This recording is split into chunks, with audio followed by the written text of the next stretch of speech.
అందరికీ నమస్కారం. హిందూ తత్వశాస్త్రంలోకి ఒక అద్భుతమైన ప్రయాణానికి స్వాగతం.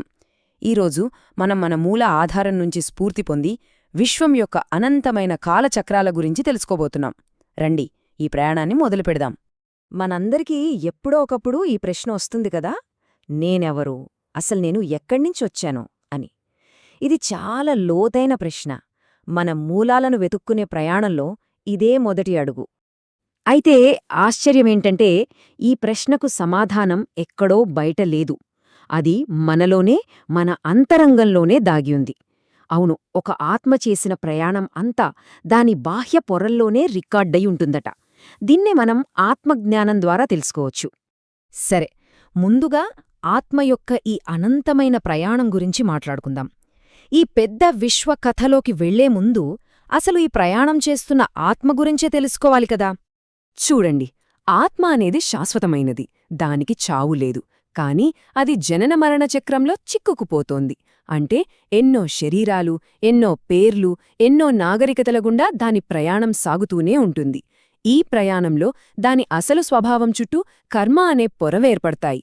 ఒకవేళ మొత్తం ప్రపంచం అంతమైపోయినా, అంటే ప్రళయమొచ్చినా సరే, ఈ ఆత్మలు సూక్ష్మరూపంలో అలానే ఉండిపోతాయి. మళ్లీ కొత్త సృష్టి మొదలవగానే తమ ప్రయాణాన్ని తిరిగి ప్రారంభిస్తాయి. అయితే ఇక్కడొక ప్రశ్న వస్తోంది. అసలు ఈ ప్రయాణం ఎంతకాలం సాగుతుంది? దీనికి సమాధానం తెలియాలంటే మనం విశ్వం యొక్క మహాగడియారాన్ని, ఆ కాస్మిక్ క్లాక్ని చూడాలి. రండి, దాని గురించి తెలుసుకుందాం. ఓకే, ఇక్కడ ఈ టేబుల్ చూడండి. మన ఊహకే అందని కాలగణన ఇది. 4 యుగాలు, సత్య, త్రేత, ద్వాపర, కలి కలిస్తే ఒక చతుర్యుగమవుతుంది. అంటే 43,20,000 సంవత్సరాలు. అలాంటివి 71 కలిస్తే ఒక మన్వంతరం. ఇక 14 మన్వంతరాలు కలిస్తే ఒక కల్పం. అంటే సుమారుగా 432 కోట్ల సంవత్సరాలు. అసలు ఈ సంఖ్యలు చూస్తుంటేనే తలతిరిగిపోతుంది గదా. ఇంత పెద్ద కాలచక్రంలో ఆత్మ ప్రయాణం సాగుతుందన్నమాట. ఇంకో అద్భుతమైన విషయమేంతో తెలుసా? మనమిప్పుడు చెప్పుకున్న 432 కోట్ల సంవత్సరాల కల్పముందే అది ఈ విశ్వాన్ని సృష్టించిన బ్రహ్మకు కేవలం ఒక్క పగలు మాత్రమేనట. అంటే బ్రహ్మకు అది ఒక డే. నమ్మశక్యంగా లేదు కదా. సరే, ఇంత పెద్ద కాలచక్రంలో మనమిప్పుడు ఎక్కడున్నాం? ఈ చార్ట్ చూస్తే మనకొక క్లారిటీ వస్తుంది. బ్రహ్మగారి ఒక రోజులో, అంటే ఒక కల్పంలో మనం సరిగ్గా సగంలో ఉన్నాం. మొత్తం 14 మన్వంతరాలుంటే మనమిప్పుడు 7వ మన్వంతరంలో ఉన్నాం. ఇంకా లోతుగా వెళ్తే ఈ 7వ మన్వంతరంలోని 28వ చతుర్యుగంలో మన ప్రయాణం సాగుతోంది. అంటే ప్రస్తుత బ్రహ్మకు ఆయన 100 సంవత్సరాల జీవితకాలంలో సరిగ్గా 50 ఏళ్లు పూర్తయ్యాయి. మనం ఆయన జీవితంలో 2వ సగంలో ఉన్నాం. ఓకే, సమయం ఎంత పెద్దదో చూశాం కదా. మరి ఇంత పెద్ద సృష్టిని ఎవరు నడిపిస్తున్నారు? ఆ సృష్టి నిర్వాహకులు ఎవరు? వారి గురించి తెలుసుకుందాం. దీన్ని మనం సింపుల్గా ఒక పెద్ద కార్పొరేట్ కంపెనీలా అర్థం చేసుకోవచ్చు. చూడండి, ఒక యూనివర్స్కి మన బ్రహ్మ, విష్ణు, శంకరులు మేనేజర్లు లాంటివాళ్లు. వాళ్లపైన కొన్ని కోట్ల గెలాక్సీలను చూసుకునే మహాబ్రహ్మ, మహావిష్ణు, మహాశివుడుంటారు. వీళ్లను రీజనల్ హెడ్స్ అనుకోవచ్చు. ఇక అందరిపైన లెక్కలేనన్ని మల్టీవర్స్లను చూసుకునే పరమ మహావిష్ణువుంటారు. ఈ మొత్తం వ్యవస్థ అంతా కోటానుకోట్ల ఆత్మల ప్రయాణం కోసం ఏర్పాటు చేసిన ఒక పెద్ద రంగస్థలం.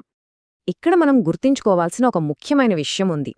బ్రహ్మ అనేది ఒక పేరు కాదు, అదొక పదవి, ఒక పోస్ట్. ఇంద్రపదవిలాగే. అంటే ఆ పదవిలోకి ఒక జీవాత్మ వచ్చి ఆ బాధ్యతలు తీసుకుంటుంది. కాలం పూర్తయ్యాక ఆ పదవి ఇంకొకరికి వెళ్తుంది. కాబట్టి ఈ దైవాలు కూడా శాశ్వతమైన వ్యక్తులు కాదు, అవి కేవలం పదవులు మాత్రమే. సరే, ఇప్పుడు విశ్వం యొక్క ఒక ప్రాథమిక సూత్రం గురించి మాట్లాడుకుందాం. అదేంటంటే, పుట్టిన ప్రతీదీ గిట్టాల్సిందే, సృష్టించబడిన ప్రతీదీ ఏదో ఒక రోజు నశించాల్సిందే.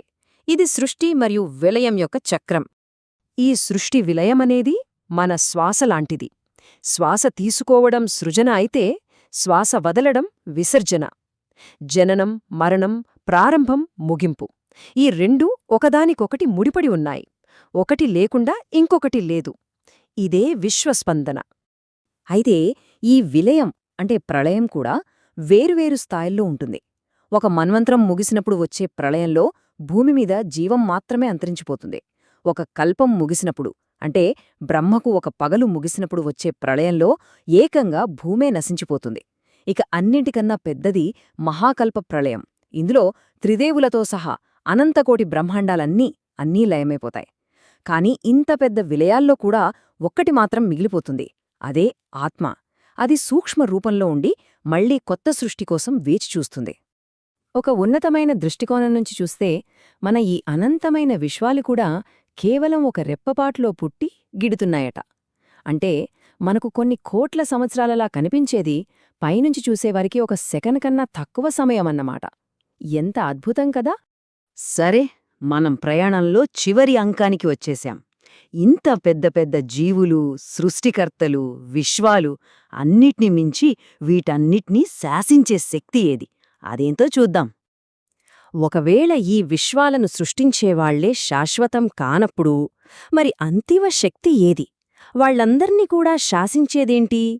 ఆ అంతిమ శక్తే మహాకాలుడు, అంటే మహాకాలం. ఒక చిన్న ఆత్మ నుంచి మొదలుపెట్టి అనంతకోటి బ్రహ్మాండాల వరకు ప్రతిదీ ఈ మహాకాలానికి లోబడి ఉండాల్సిందే. దీన్ని ఎవరూ ఎప్పటికీ ఉల్లంఘించలేరు. ఇదే కాలాలకే కాలం. అంతే. ఒక్క మాటలో చెప్పాలంటే కాలానికి అతీతమైనది ఈ సృష్టిలో ఏదీ లేదు. ఏదీ. మరి ఈ అనంతమైన విశ్వం గురించి తెలుసుకున్న తరువాత తిరిగి మన దగ్గరికి వద్దాం.